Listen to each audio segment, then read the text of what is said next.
চলতি বছর অনুষ্ঠিত উচ্চ মাধ্যমিক সার্টিফিকেট, এইচএসসি ও সমান পরীক্ষার ফল প্রকাশ হতে পারে 19 অক্টোবর। ইতিমধ্যে এটিকে ফল প্রকাশের সম্ভাব্য তারিখ ধরে এই প্রস্তাব আন্তঃশিক্ষা বোর্ড সমন্বয় কমিটি শিক্ষা উপদেষ্টা কার্যালয়ে পাঠানো হয়েছে।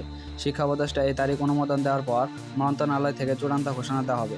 শিক্ষা মন্ত্রণালয় সূত্রে জানা গেছে, অক্টোবর মাসের শুরুর দিকে এইচএসসির ফলাফল প্রকাশের চিন্তা থাকলেও ফলাফল প্রস্তুত হতে আরও সময় লেগে যাবে। এরপর দুর্গাপূজার ছুটি শেষে 19 তারিখ ফলাফল প্রকাশ করার বিষয়ে সিদ্ধান্ত নিয়েছে আন্তঃশিক্ষা বোর্ড সমন্বয় কমিটি।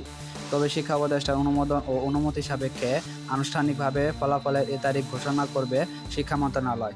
রোববার এ বিষয়ে জানতে চাইলে আন্তঃশিক্ষা বোর্ড সমন্বয় কমিটির সভাপতি ও ঢাকা শিক্ষা বোর্ডের চেয়ারম্যান অধ্যাপক তপন কুমার সরকার বলেন, চলতি বছরের এইচএসসি পরীক্ষার ফল অক্টোবর মাসের মাঝামাঝি প্রকাশ করা হতে পারে।